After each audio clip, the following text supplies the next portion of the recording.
Hello, ladies and gentlemen. Welcome back to another episode of GeekVerse Podcast. I am one of your hosts, the Mdama Taylor Field, and I'm joined by...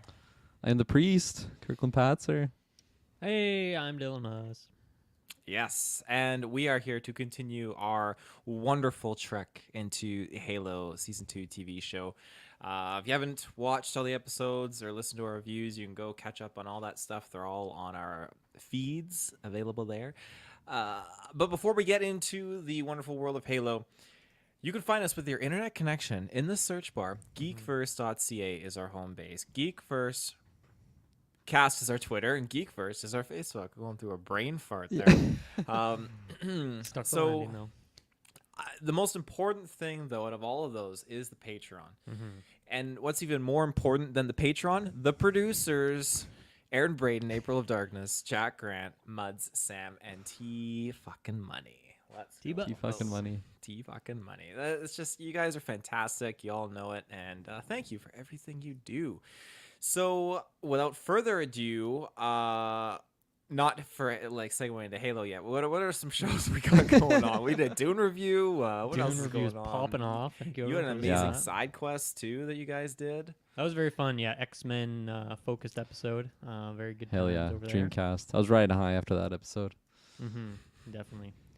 What else is lurking? Well, we've been doing a lot of these Patreon picks recently. These movies, these Yeah. retros. So I'm not great with the release calendar. I'm more of I do the side quest side of things, but I assume some of those are up on Patreon that you can listen to. So yeah, you can go check those out. Those are fun. Retros coming out. Got Mhm. a lot of those in the swing as well. In the tank. Yeah, Okay. some Mad Max, some Planet of the Apes. There's definitely some good stuff in there. And maybe I shouldn't say that because I don't know if Travis has announced it, and he likes his secrets, so maybe I won't say He that. likes keep his- it keep He it likes secret. his secret. Keep it safe. keeps in his hair. But yeah, okay, that clears up all of that. So let's get into Halo now. Who wants to start? Who wants to give their non-spoilers of this episode, how they feel? You know what? Can I just Uno reverse you right now and go back to Taylor? Because Ooh. every week of this show, in the Discord, sometimes the night of the episode dropping, like at midnight, sometimes the day after throughout the day, you are just out here dropping all sorts of passive-aggressive comments of like haters online and just sharing your general disdain for the Halo TV show. I think this is the first week that you haven't done that. And maybe you did on Facebook or Twitter or some other place I'm not. But I have to wonder, like, were you just busy today, or do you have different thoughts on this episode? Are you more positive this time around? No, that's a really excellent deduction because I am kind of positive. Ooh, Ooh. all Yeah, right. yeah. I can tell by your lead into the episode. You're like going on this amazing journey into the Halo world. Yeah, It's fuck, like, I hold love on, this what's going on? Who's this guy? Yeah. Big Pablo fan. Yeah, no, I'm definitely on the more positive side, surprisingly. While this show absolutely does not feel like it's Halo, this feels like it's more. This episode especially feels more like, okay, we've taken a step back and are kind of going into an anthology aspect now of the Halo universe, which I kind of like this anthology kind of tangent that we're taking, but I just feel like maybe it's still. There's so much going on, and I feel like this episode alone has opened up a whole new can of worms that I don't feel like they can properly, with what they have left. I feel like that we don't have enough time to focus on these storylines, these new developing storylines. There's so much that has happened. Everything that we've had in this season has been pretty much a lackluster letdown for me, dealing with Reach in like an episode and a half. And then so many other things too with the characters and certain decisions. It's all been really, really unfortunate. And so finally, when we get to this episode, there's some things that I really, really enjoyed. And there was some character stuff that was really, really hitting home for me that I was kind of enjoying too. But I was still nitpicking it and still running into some classical issues that I have with the show.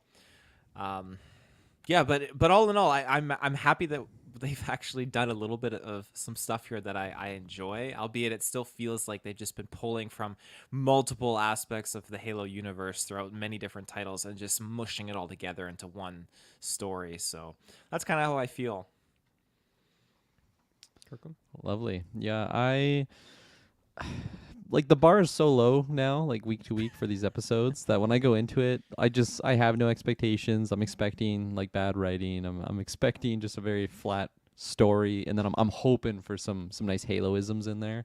I think this episode had some of those Haloisms for sure, which was a pleasant surprise. Um yeah, like a lot of the dialogue just kind of fell flat for me. There's certain just like, I don't know if it's the actors or just the way that they're directed to have like certain like reactions and like body reactions to scenes that go on, but like I was just chuckling at so many times and or sorry, at so many points in this episode, just with a character like staring at another character, and it seems like they just freeze. And like I don't know if they're like trying to have this like dramatic thing, but it just seems like they like forget their line or something, and they're just lost. And I don't know, I get some humor out of that, so I guess that's a positive in that sense. But for this show, it's just not a great show. I saying that week to week, which is not great to hear, but that's just how I feel, and I don't really feel any different after this one. Like, minor spoiler, it has like a cliffhanger at the end of the episode, and like when it went to the cliffhanger and just rolled credits, I was just like, you fucking kidding me right now? Like, okay. I guess so. So not in an exciting way of like, ooh, I'm It's on the more edge of so my just seat, like, titillated for what's gonna come next. it's like at any point they like kind of get me feeling that way. They just like take it away, Right. and it's like, I don't know. Like I'm not expecting major things to come like after that moment, and I'm expecting next week at the very start it's just gonna be like, oh, okay, that's what happened. Like I think the buildup of the suspense never really is worth the wait, and that was just like another moment that it feels like, okay, that's what I'm expecting. I'm expecting to be disappointed on the reveal there, but that was a long-winded way of saying I'm not really loving this show, and this episode was not really any different. Mm-hmm. Yeah, now that we're nearing the end of this thing, I think I can kind of look at it a bit more holistically now in terms of just the roller coaster that has been this season. Not a very like up and down roller coaster, just like a minor bump every once in a while. But like at the start of the season, as with any show, whether or not I like the first season or not, it's always like, okay, what is the season going to be about? What are the new characters? What are the new storylines? Kind of getting introduced to stuff, and that's naturally what happened here. And I feel like very early on, right, we're like, okay, we're getting towards Reach. Like, that's what we're aiming for. That's what the scope is on, and that's what we're building up towards. And then a couple episodes pass, and like we had that episode, and then we just went somewhere else, right? Like it kind of just went by very quickly. And then after just the weaker episode that was last week, I feel like that thing that I was aiming for, Reach, it's like come and gone, and now I'm just like in the aftermath. I'm like in an epilogue, but this epilogue's lasting for like half the season, so the pacing of it feels really weird.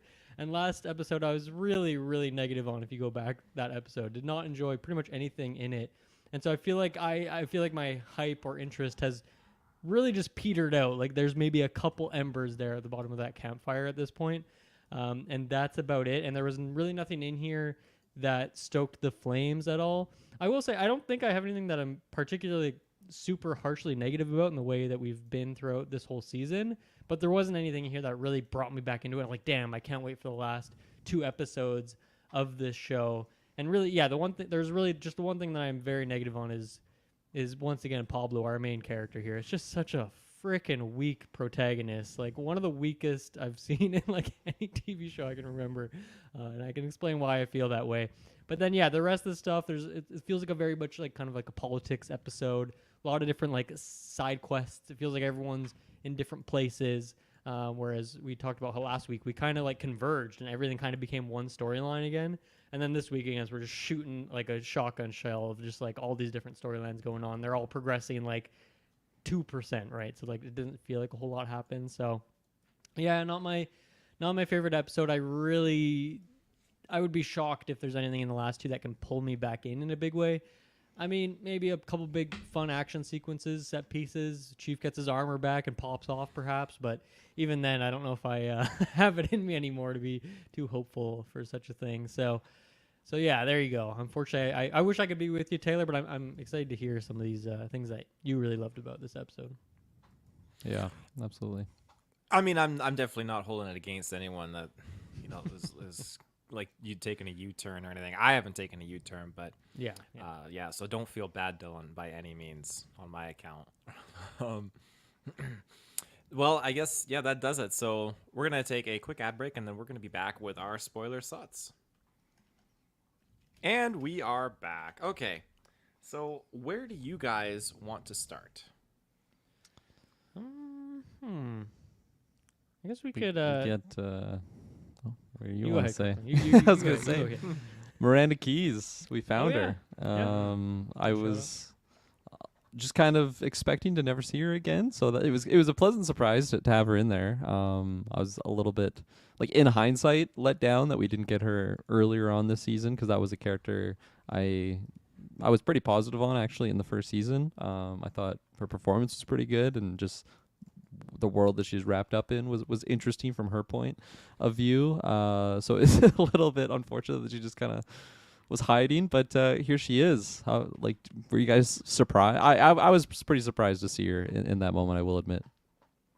Yeah, I'm at a point where I kind of really forgot about the character, and we talked about how she just had one mention, and I think it was 2 episodes ago on Reach, right, or maybe it was the start of last episode, between her parents there on the elevator, but just like she's away. That's it. So I was like, okay, well, maybe she's just not in this season, even though it seemed like on IMDb that she was. So I guess I didn't have the expectation there, so it was better than nothing for sure. But I'm I'm I'm curious what kind of storyline they're going to tie together that's satisfying for her, just in essentially like 2 more episodes, because she only had what, less than 5 minutes of screen time here, 2 minutes maybe. So I don't really know, especially with all the other stuff that's going on, all these other characters and their storylines, and we're still freaking looking for Kessler and all this stuff. Like I don't know how much we can really get done in 2 episodes worth, but I'm curious to see what it is. Um, I don't know. I guess I don't know like where her allegiance lies. Where do you guys think she falls in the whole political realm of things right Right now? with Like the in relation UNSC, specifically to Ackerson, I guess.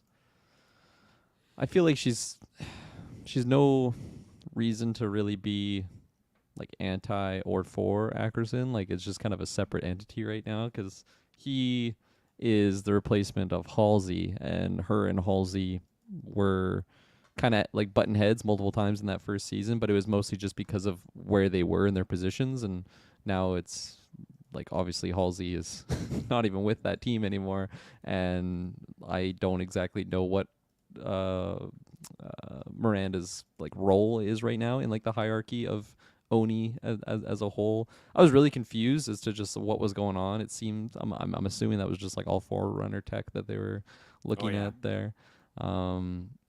But for her allegiance, I would imagine she's eventually going to be against Ackerson and team just because he's super sus, and I think that's going to come to light for pretty much all the main characters soon enough here.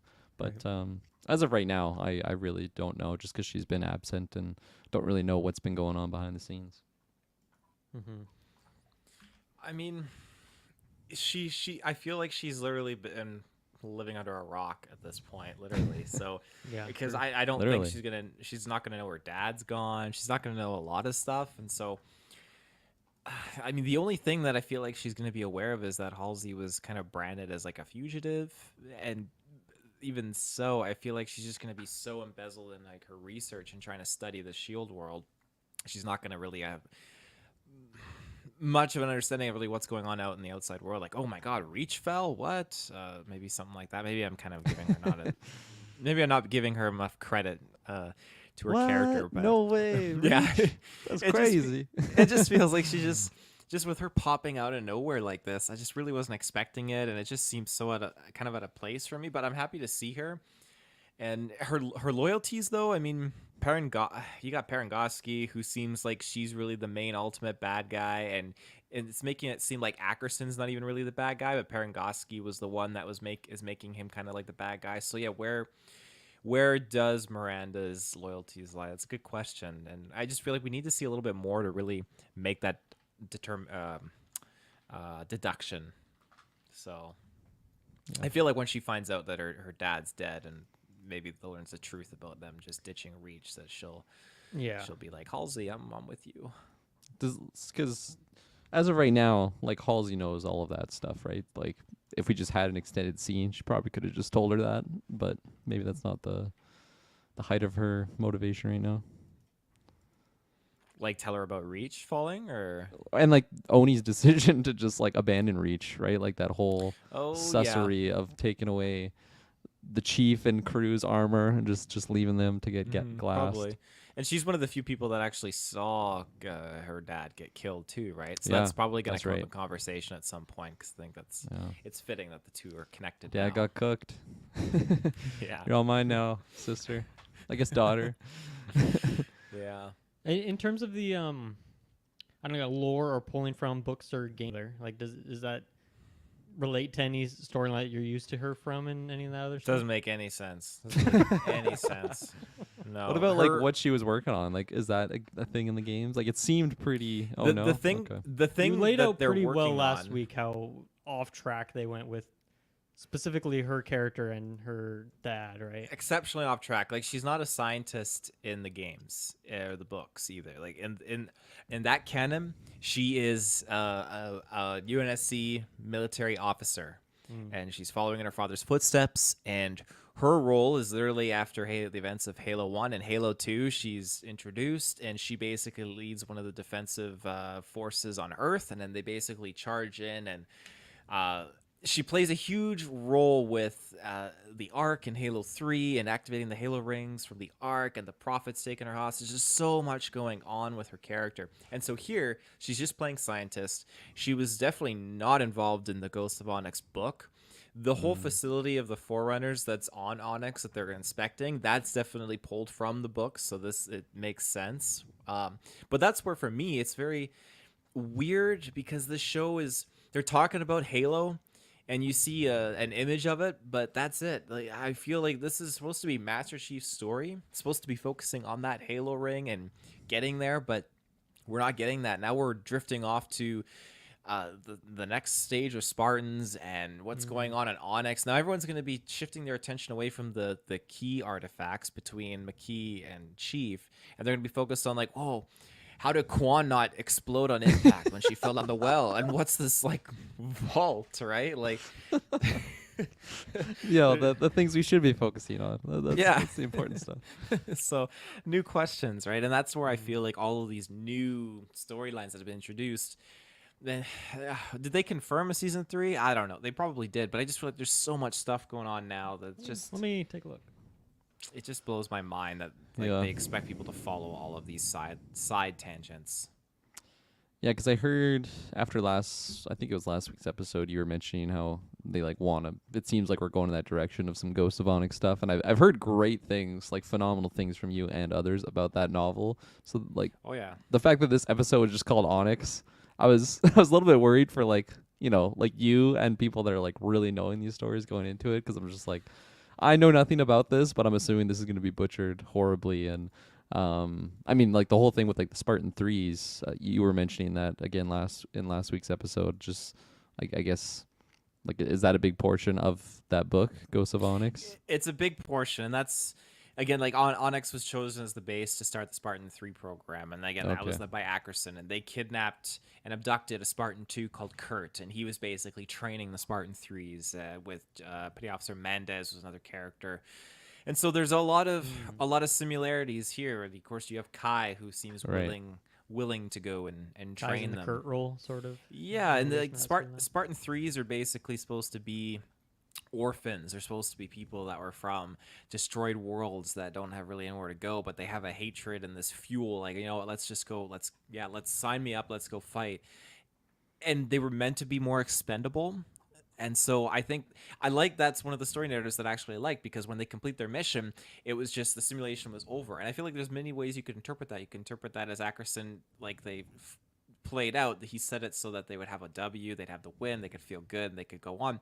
But whereas I kind of felt and see it, they did the mission, but when everything kind of shut down in the simulation, and Perez was kind of feeling uneasy about it, it's because they're not supposed to walk away alive from that mission. Like you're Right. going through a mission, and chances are you're gonna die, and you're expendable. But they don't know that. They have to think about getting and completing their goal. Right. Mm-hmm. That makes sense. Were you guys? I was really thrown off when Perez was there. I was so shocked.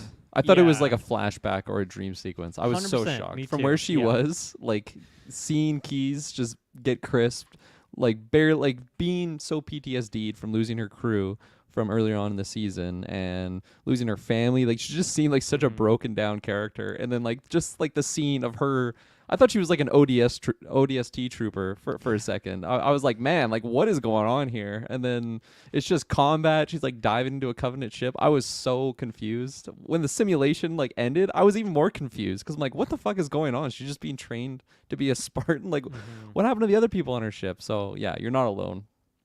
Yeah, highly confusing for me. I feel like I don't know. I wonder if there was a scene cut in like that was supposed to be made maybe towards the end of that episode when she goes off, splits off from Chief there, and maybe they just took it out because with the climax that we were building to at Reach, maybe it didn't really make sense or it took away from it. But it just felt like a really weird pivot for me, and one that doesn't really make sense for the character either. After she bonded with Chief in this sequence, Yeah. so I don't know. Maybe it just feels like anything in this season is kind of like no one really knows what Ackerson is up to or that he's a bad guy except for Chief. Like he's the only person who seems to know or have any sort of way of conceptualizing such a thing. So maybe she's in that same camp of being brainwashed. I can't remember exactly every dialogue sequence she had with Chief in that episode and if that would turn her perspective, but it felt really weird for me. And then honestly, any sequence with her, like I don't know, the first time they go to the simulation and she's like, that was bullshit. There shouldn't have been a Covenant behind us there that snuck up on us. I'm like,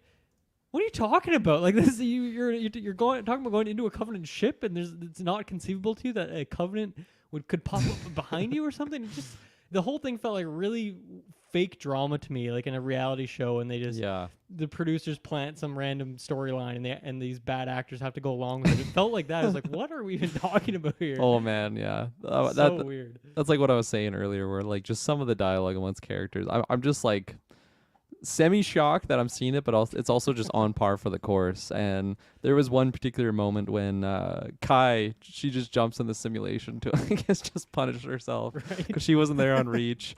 And like maybe this could be touching for some people because like she wasn't able to stay behind and like help her comrades, but she's like in there and then she turns around and it's literally just Ackerson like standing there wearing regular clothes. And I would like I don't know. I get it's a simulation, but it just like shocked me, and I burst out laughing. It's so funny, him just being like standing there, arms crossed, like pause simulation, and then they just like have a conversation. I don't know. It's just super corny to me. And then later on, when Kai is again just in the simulation room. I guess it's like the equivalent to their danger room from X-Men. But she's in there. She's like about to spike the ship, and then Ackerson's just like in there talking with her again. That's when she kind of gets the somewhat truth from him there. And then they're like having a heated conversation, and she's like, end simulation. And then she just like wakes up from her chair, and then Ackerson's right across from her and just like gets up out of his chair, and they just continue the conversation. And I'm like, this is so fucking corny. But whoever directed this episode thought that was the coolest thing ever too. They'll keep going in the real world though. Yeah. I just find it so funny that like like Ackerson to like have these conversations. He's like, oh, I'm just gonna look for an open chair, get in there, get all comfortable. I don't know. It's just a little bit funny to me. Mm-hmm. What do you guys think about the action of those simulated sequences outside of the corniness of the actual story purposes of it? For the most part across the show, like I always praise the action sequences because I think it always looks good. But in this particular one, I don't know if it was just me, but and maybe it was because it was a simulation or they're trying to do this like Iron Man cam on Perez a lot of the time. It just seemed like I couldn't really see what was going on. I don't know if I'm alone in that sense. It was just really dark and like the blast fire. A lot of shaky cam and very quick shots. So I was with you on that. And it's like, really dark on the ship. But there's just a lot of reasons where it was very weird looking. And once again, the gun flash, like when it pops, it just looks so it's like a flashlight fake to me that it really 100%. takes me out of some of these shots. And like on the Battle of Reach, when they were getting like blasted by plasma shots, like it seemed gooey and plasma-y, whereas this is just like, they're just getting shot by something, and it's almost like the Predators hunting them. Like they're just invisible enemies. I was super, I don't know, looking forward to some good Covenant design because they can definitely do that. I've seen it multiple times in the show, and even in this episode, there's some good looking elites with some energy swords. I really like the opening of the first one, I mean, I was very confused at like where the hell were we? I'm like, what is this time jump or like where Yeah. are we? But like that initial sequence when they all jump out of the ship and just like that fear on her face was actually really believable. Like, man, jumping into like deep space like that, especially if it's like your first time doing that, must be terrifying. Like flying down, thinking the what was it, the Covenant Corvette, right? Is what those are called. Really, really cool. So I like that initial sequence, but kind of went downhill once we got on the ship for me. Yeah, I was trying to figure it out because, again, skipping over an episode to not really show that bridge of her transition to this moment is really kind of weird. Like, how did she get recruited? How did she get connected with Onyx? Onyx is supposed to be a very secret facility. But nonetheless, my mind immediately goes to she's on the transport ship with all the civilians. It just opens up the fucking bay. And I'm like, what are you doing? You got all these civvies in there. And like, are you going to get blown up? But all of a sudden, she's got this decked out Spartan armor. But I also thought, like, is this ODSTs that are like boarding the ship, raising their guns? Like, what is going on? But all in all, very, very cool sequence. I thought it was fantastic seeing them jump out of the ship. That's something that we've seen Master Chief do in the games many times. Of course, we didn't get to see Chief do it. It was the Spartan 3s, but we can't always win all of our battles. I do think It would have been Pablo and not him in his suit anyway. Even though it's like, how would you Just holds his breath. No suit. Yeah. if anyone can do it? Oh my god. Sorry Just to with bring the Spartan 3s and their combat there, they get lit up the first few tries, and then Kai is giving them a pep talk and explaining how like she could take out an elite from 2,500 yards, but like she wouldn't be able to get like a bunch of bees or something, and like that just becomes like their symbol. It So seems we're because like bees now. Yeah. Oh my you god, wish that- you wish yeah. you were a bee. Like, what did you say? those lines were just they're cracking me up. And then fast forward to like a later simulation, it's probably the last one when they actually win, but they're like, yeah, go ahead. And then like there's that one guy in the back that's just like BB guys or BBs guys. I just was laughing so hard. Like it just seemed so corny and not Halo at all in those moments. But No, that definitely sounds like some Ant-Man humor or something like that. Not to be taken BBs seriously. guys, like come on. Don't remember I'm that never line from Halo. I'm never shouting that out. If I'm in a military situation, I'm never shouting that out to you guys. Maybe you were Like, trolling. how can they not register that like they're literally just cannon fodder? Like, yeah, like we're better in numbers as they're just all getting lit up as they try and destroy this one ship over and over again. But I don't know. They're kind of goofy. They kind of reminded me of like a little bit of Starship Trooper vibes with just Kind how of. corny some of them were. Right. Just need But like yeah. the cameraman in there right up close. Just Yeah. Exactly. The only good covenant is a dead covenant. Question about Onyx. So sorry, Onyx is the name of the planet, or is that the name of this like facility? name of the planet. Okay. So I guess like last episode in that town we were hanging out, that was on Onyx presumably? No. Am I forgetting something that happened at the end of the last episode? How they got here? How they found this place? I think they alluded to it briefly with Parangoski talking to Ackerson that a ship snuck through their. Like first of all, the ship they were found, but the ship managed to get through their clearance or somehow Right. sneak through their systems, and they know that would be Halsey that's responsible for that. Okay, and so who of Halsey and Chief and this crew would have known about? Would it have been Halsey that would know? It would where have been this Halsey, yeah, base because is? they're Yeah. in the mines of Moria, she's talking about how she practically lived down there, and she knew where all Right. the stuff was and Gotcha. all that. So, Dug and too two, deep. like it was tricky to kind of figure this out because I think they changed the storyline again. They were talking about how this is like where Spartans come to train and all that kind of stuff. At least that's how Soren puts it. And then, but to my knowledge, because you have Spartans that are supposed to be trained on Reach. That's where the Spartan 2s were trained. But Soren is acting like they were trained here by the way he's talking about certain things, which doesn't make sense because when they're asking Chief, like, what do you know about Onyx? He's like, whispers, some Yeah. maps, thoughts. I thought he was gonna say ghosts. I was waiting for him to say ghosts. He was very, very mischievous about his response. That's kind of funny. Let's see. Okay. Let me rag on our boy Pablo. Pablo. Also, just like this character, like What I'm just so curious. Like, what is the intention with this character? Like, are we supposed to have such a high amount of respect for this character and love and reverence that no matter what, we just love him and think he's so badass and cool? Because he just seems like such a dumb jock doofus in this show. Like, once again, he's going around messing up all these troops, and he gets caught again. Like, how many times this season has he been captured? And like, how many times does he break out of capture because these people are too stupid to like realize you need to tie him down? Like, he just seems like such a fumbling idiot that he breaks out of here, but then it also makes the antagonist feel stupid because they don't lock him down correctly. Then I also just like, what was his plan? Was he like without any weapon, without any armor? Once again, bring up the armor. Was he just planning on busting into this facility and he thought he was going to be able to do it all on his own? Once again, he didn't even have a gun because he like took that other guy's gun. So what the hell was his plan? Like, was he trying to get captured and taken in, and then he was going to bust out again? It's like, that's seems really risky, but I don't understand what I'm supposed to feel with this character, and it's really bothering me. I completely agree with what you're saying. When he opens up like I think it's after he escapes captivity, when Ackerson shows like the security tape to Kai, and he's just like he like opens up the door and he's like sneaking through the fucking main facility. this 7-foot tall man that like he's literally has posters of him everywhere. Everybody knows who this guy is. Everybody knows that he's like on the planet, like they're on red alert, and he's just like fumbling through the hallways, like.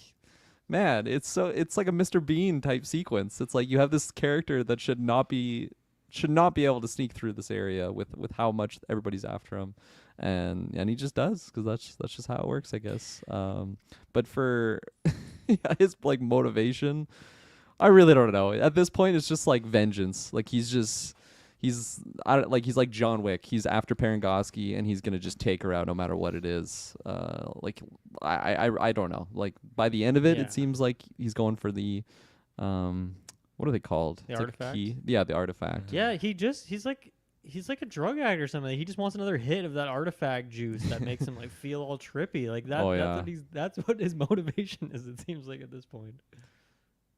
And then Cortana whispering sweet things into his ear. Yeah. He seems, oh my gosh, it's like his reactions to Cortana. It's like, oh, my old flame, like, oh, I missed you so much, Cortana. Like just when she is interacting with him, and when he's strutting through the facility and the doors are just opening, and he's just walking through there like Chris Hemsworth in Bad Times at El Royale with like just smiling. He's waving at like the people working there. I'm like, what the fuck is going on here? But yeah, when that door closes, he does this little wave at the guy. I got Cortana now. We're gonna go fuck behind these doors.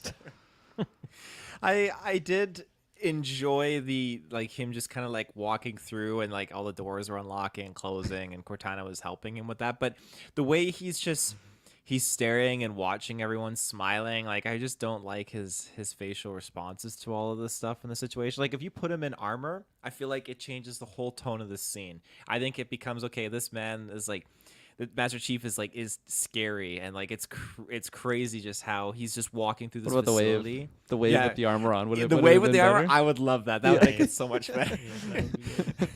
But when it's just Pablo and he's not even really smiling, he just waves at the guy. It's weird. I agree. But I think that to answer your question, Dylan, I think him getting captured was intentional because then it's easier for him to get inside the facility, and just how he fucked those guys up was crazy. That was super crazy. Like his little restraint whipped it around the guy's neck and pulled him halfway across the room. There's blood all over the wall when the guy's head smacked into it. So he killed that man pretty much. But yeah, like I agree though too that they don't really take a lot of care in securing him, because after when he did that, and then it cuts to like when he does the escape, and then it shows that it was all recorded on this hologram or whatever, and then you see Ackerson and Kai. Ackerson is like, yeah, this was an hour ago. It's like, why you waited an hour? It's like, that's a long time. So he's been around your base for an hour, and then it goes be kicking down that door while you're watching this fucking hour-long footage. Like, my gosh. Yeah. And then it goes to obviously Kai, and that was in my notes. I hate seeing these Spartan 2s go up against Chief because it's not in their character. And while she showed restraint, she still kicked the shit out of him. And they wouldn't do that. It's Chief. So, needless to say, She knocks him out, and then she leaves and just leaves him there. I mean, the man could get up, which he did. What did he do? He got up and he went to the fucking Calm key. What the Ackerson say? Ackerson's like, well, we sent the Black Ops squad, because that's gonna do shit all. Do you like her line too, where she's like, "You're all banged up, Chief. You don't have your armor." So just once again, like reiterating it so often, the freaking armor thing. Like they should just leave it alone and realize that us fans are never gonna be happy with that decision. So, I mean, I don't know. Maybe the people on the Reddit are praising it. I don't know, Taylor. You're the one who browses the forum there, but. No, people are saying like, "Oh, great episode! Can't wait to see when Master Chief gets his suit back in the next episode." Stuff like that, just mumbo jumbo. But like they reiterated it again because he's telling Kai the truth. He's like, "Yeah, they took our suits, Kai." And it got killed. Yeah, It's just wild shit. Yeah, I feel like she didn't even really react to Vanek. She was just like, "What about Riz?" Like, Yeah. I'm more curious about that. At that point, too, I guess she thought Chief was, Ackerson planted the seeds in her head that Chief was still working with McKee, and Chief is now part of the Covenant. And so she hears that Vanek died. Is that Chief that really did that? Or, like, what's the catch here? Mm. So, Right. it's a bullshit plan. I mean, because you can tell Chief was trying to figure it out, the truth. And I do feel bad for Kai. I mean, this must be a difficult situation to navigate. I mean, this guy is someone you've looked up to, trusted, one of your best friends, and he lies to you several times. You think he's dead. He comes back. He tells you your other friend is definitely dead. He's not dead. And then Ackerson's out here on the other side, just, the devil on your shoulder, the angel on your other shoulder, that kind of thing. So I feel for Kai to some extent, but I don't know. your squad hates you. Yeah. Your pupils. No respect. Yeah. With Kai like confronting Chief in that moment of like accusing him of being sided with McKee. I don't know. It just that like back and forth. I hate putting it on the actors, but like I feel like that could have been a better scene even with the dialogue that was there. I wasn't really emotionally attached to it. I feel like because of what's been shown in this show, I've never like fully been like a super fan of like all of the Silver teams, just chemistry amongst each other. I think it peaked in that first episode and then kind of fizzled out. Like first episode of season 1, like literally at the start of the show, and then ever since then it's been lower. The fact that Kai just kind of like, did we see her leave like on Reach? Because I like in hindsight, I was trying to remember, like while I was watching this, I was trying to remember how she deviated from everyone and how she just got into this position. Was she? I don't think we ever actually. I don't think we saw it because I think we talked about that in the review, but we. I think it was somewhat clear though, because I seem to remember that we assumed she was off with Ackerson, but yeah, I don't think there was an actual shot of it. And like on Taylor's point of like for you, it's just so crazy to just see like other like Spartan 2s like going against Chief here. I feel like it's even more insane to have like Kai in that role because and like maybe it's supposed to be super emotional intense because she has been like the most loyal out of everyone to Chief. It's just it seemed like last season like she was the first one to take the chip out, right? And like really that's I'll never a forget major those scenes. Those wild eyes. Like when she's experiencing Painting her hair with gunpowder. Yeah, exactly. All of that, it just seems like it didn't happen with how she's reacting here, and maybe from a show runner perspective, you could make the arguments like, wow, that's just the hardships that she's going through, having to make these hard decisions. But personally, I feel like maybe I either haven't seen those decisions really made or made well enough for me to palate. And so when it got to the point of her confronting them there, is just I don't know, like I don't have much major attachment for that. And it's it's like one of those things where like all Silver Team, they should all be very close and they should all have like a dynamic as a group, but then each of them should also have their very specific connections between them. And we kind of see that with Chief and the rest of them, except for like Chief and Vanek. I can't even really recall like big scenes between them other than like maybe his death or something like that. But we kind of get that, but we don't really have those dynamics between like Kai. Like I can't think of a single scene between Kai and Vanek. I'm sure it happened in season 1, but I don't think we got anything here, right? So it's like kind of so distant in my mind that I can't remember these scenes. So it's like I don't know. That should be an emotional, interesting scene when we get it here, but it doesn't really work because we don't really have that specific connection, even though it's assumed to be pretty strong. I Yeah. mean, she didn't just ditch Chief, right? She ditched all of them when she went her way. Yep.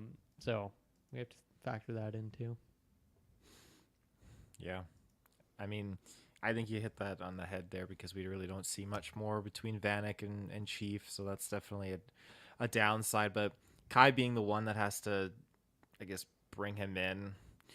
I guess they're trying to add more weight by, as you mentioned, Kirkland just having those simulations, and they're trying to really add the mental toll on her for leaving everyone behind and all that jazz. But like, yeah, I'm still so bitter about how they handled Reach. It's supposed to be like a weeks long situation, but it was over and done within 24 hours. And you see one little city get destroyed, but really it's the whole planet we're supposed to believe. I don't know. Yeah, Pretty crazy. it's fair. Should we move on to McKee? Yeah. Well, let's jump to a quick ad break and then let's fucking McKee it up. And we're back. He loves a good ad break, I think. Oh, she does. Yeah. Yeah. Man, McKee and the Arbiter. I don't like hate what's going on with that that crew, but when it opened up and I just see Arbiter no shirt on, like going to do like a punishment thing on himself, a ritual Self-harms. thing, but like it's just like a top up shot of him just like like basically naked. And in my mind, I'm like, oh my god, they're gonna do it. We had Master Cheeks last season. We're gonna get Master He's gonna do Arbiter the Cheeks circle here. in the foggy mirror. Like that's where my mind went. So I was like, no way. We're gonna have a zoom out shot. Just gonna be bare ass Arbiter. They're actually doing it here. It didn't happen. Part of me kind of wanted it just for the meme, but Yeah, now I'm curious what his cheeks would look like. Must be a pretty special sight. at first I didn't even know what that was. Like I know in Halo, it must be Halo 2, right? Like the Arbiter has no armor on when he gets branded. And there's probably other shots of those elites with no armor on, but it looked so strange to me. I'm like, what creature is this here? And also, you couldn't really see the mouth at the time. It was just like the silhouette of it. I'm like, this is a whole new alien. But yeah, the Arbiter and their little mission there to find the Halo.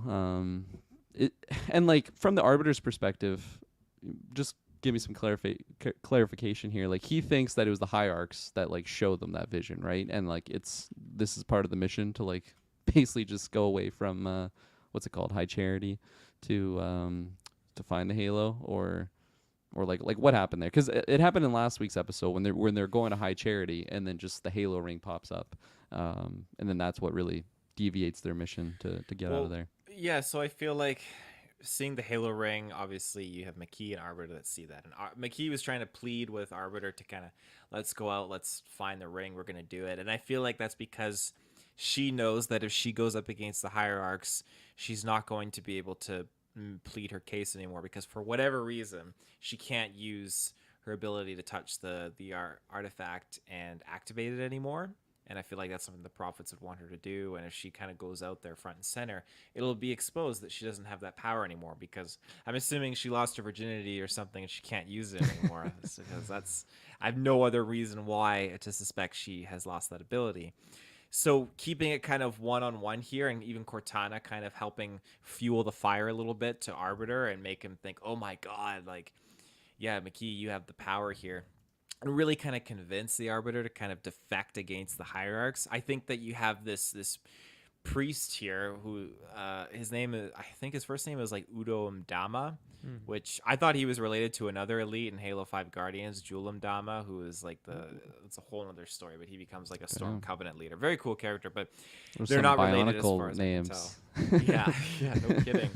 So you have this priest who's not buying into the shit that McKee's spinning, but obviously the Arbiter is. And that whole kind of twist of Infighting. allegiances and infighting, I'm a sucker for that. And you see that happen many times with the Covenant, whether it is like the Banished or it is the Elite Rebellion, kind of stuff like that that's going on. There's so many different things that are happening. And so when you see this briefly and the Arbiter's talking like my brothers who choose to follow like the true way, and he just turns and just fucking like kills the one elite. I was eating all this shit up, and I hate that Yeah. I was actually enjoying this because I don't I think I was eating that should. up too, though, because like it looked cool. We had multiple energy Yeah. swords popping off. Great CGI, Uh, that whole sequence. the Mdama character, like the priest, like do they have priests like that, like throughout the Halo series, like with the red Uh, cloak? They have. I've never seen one like that in a red cloak Yeah. before. I mean, there's different types that hold different positions in the council and with the hierarchs and stuff like that. But just to see him like this, it was really that's something new that I'm Mm, not familiar with. Maybe it's in extended books and comics that I've not read yet. yeah. But he was super cool. He was like Yeah, I assassin like the elite. design. He had the mini like energy sword with him. I liked it. Mm-hmm.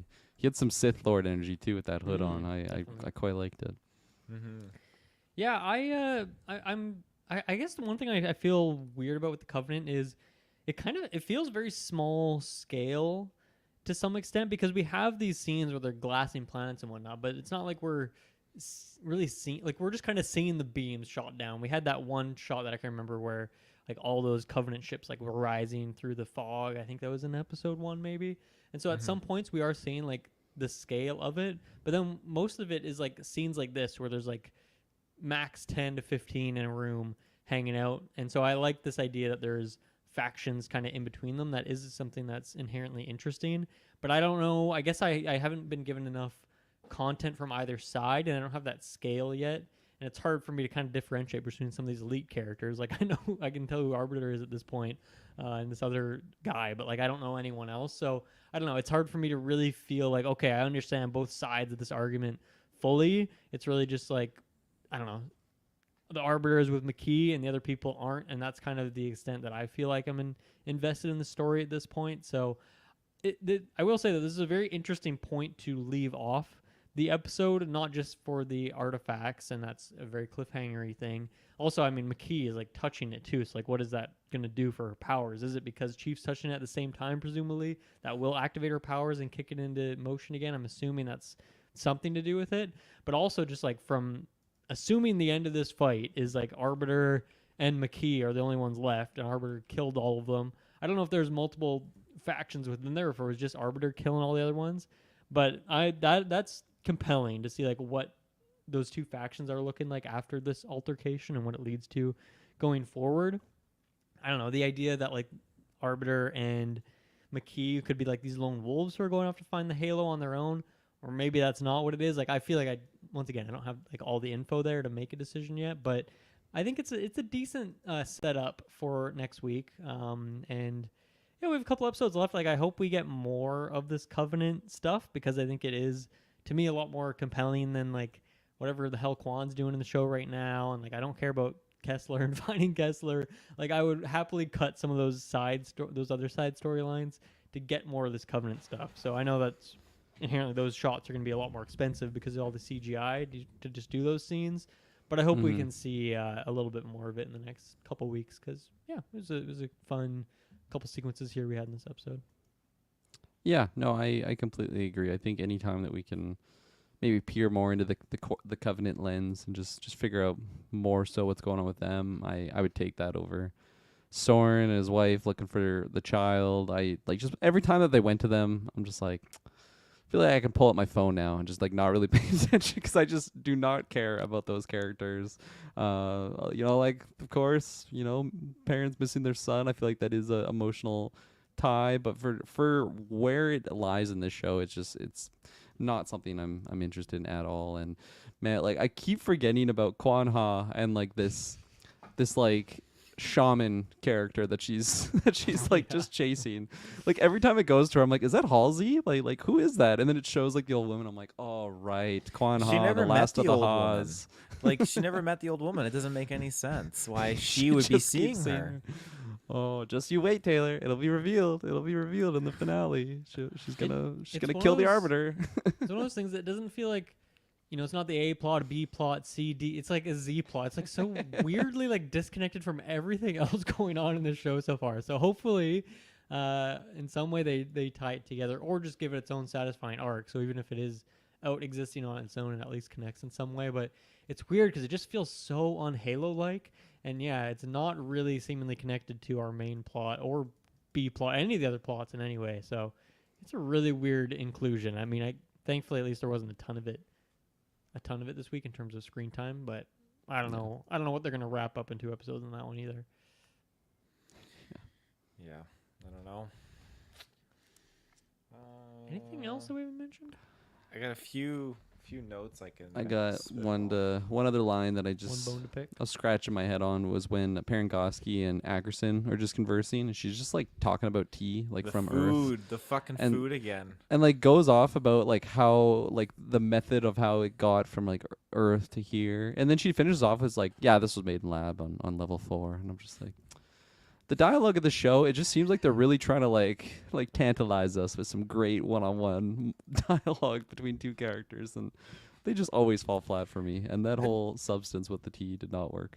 And she does a weird flex too, because then she's kind of like Ackerson's like, oh, when she tells the truth, but then she's like, but you know, I told them to make it here. You want to know why? It's like, what are you fucking hinting at? Just weird like power tripping in all of her dialogue. Yeah. Yeah, maybe that's what it is. exactly They're it. just trying to make her seem intimidating or something like that. And they're like, well, we don't have any other actual like content for her to talk about, so let's just make it about fucking food. I guess that's relatable. Oh, I can't stand it. Kessler being turned into Spartan. That's an interesting dynamic, and it's funny because my brother-in-law Oh, yeah. he texted me on Tuesday. He's like, Taylor, I figured it out. Kessler's gonna be taken. He loves the show. He fucking loves the show. I see him at family Wow, dinners. I'm so shocked. Does he listen to the reviews?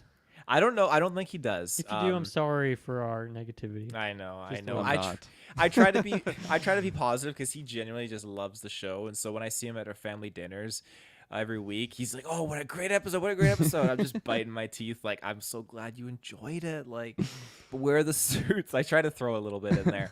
I like that you changed it to biting my teeth instead of biting my tongue. I like that.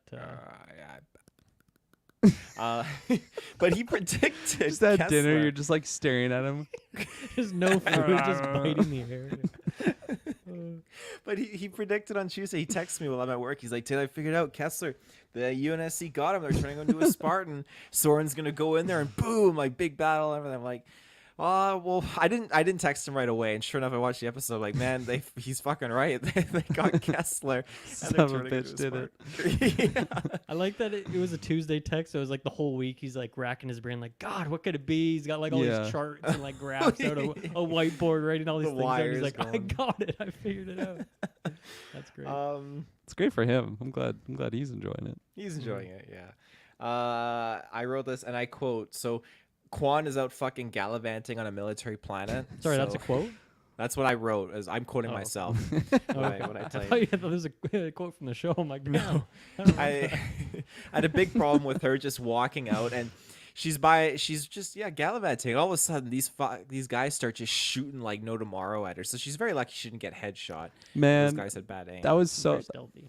That was another scene I was just laughing at because it seems like they were trying to have like this old woman that she's seeing these visions of, like it's leading her somewhere, and then she sees these soldiers coming, and it's like, oh, okay, like the old lady warned me, I'm gonna go tell the rest of my crew. And that is not what happened, because the next scene, like they're just like open firing on her. I'm like, oh my god, she did not use like that advantage that she had to an advantage at all. She just, oh yeah, they're coming. Oh, they see me. Okay, I'm gonna run now. It Yeah. was just, I didn't really understand the point of that, except for just to start action. And That's a good reminder that like if we think about this crew that all teamed up in the last episode after all the shit that went down at Reach, it's pretty funny how like how quickly they pivot this episode, where within like the first 5 minutes of the episode after the sequence with Kai, they're like, oh, where'd Halsey go? They're like, oh yeah, she's gone. It's like, oh, okay, I guess Halsey's gone. And then at some point Chief's just like, oh yeah, you guys go look for Kessler. I'm gonna go do something. And then he goes off into the Onyx base. Quan's like miles away at this point. So like they just immediately split up, have no plan. I assume they have no way to communicate with each other either. No, like rally point if there's an emergency. It's just like such a shit show in terms of their game plans here. They're not helping each other out in any way. And like when Quan goes down the well and like meets Halsey, they're going through like the darkness there for a little bit, and she's saying to Quan like, oh, like you just really changed, Chief. Like he was never the same after he met you. And they keep coming back to like, I guess it's supposed to be like a strong connection and bond amongst those two characters, but like they've had almost no screen time together and like no real dialogue. Yeah. Even when they meet, like yeah, it was just episode, last right? week's It was just such a episode. like wet fart of a freaking Yeah. reconnection with these two characters. Just no effort, and like I don't know, it's like looking back on the show, I feel like Kwan's inclusion into like the main story that's going on with Chief and like those characters, it deviated so much with especially just the inclusion of I don't know, this woman that she keeps seeing, and we'll see how they tie it back, by the end of this season, and I guess just going forward. Yeah. Another note I got. Soren referenced Battle of Thermopylae when his wife's like, Soren, what's going on? What is this place? And Soren's out to lunch like, oh, it's Thermopylae. That's a reference to what they used to show the Spartan 2s was the battle against 300 Spartans against the invading forces, the Battle of Thermopylae, the little last stand, check out that Zack Snyder movie. It looks like I don't know if this is accurate, but on IMDb it says next week's episode is titled Thermopylae. So there Is you it go. really? Oh, okay. Suits confirmed. No suits. It says No right there. suits. Do not expect No suits. Yeah, door closed when the guard shot at Chief as he approached. Chief gave him a wave. And then, so this made me laugh because when Kai was fighting Chief, and like had him down, like Chief just kept getting back up.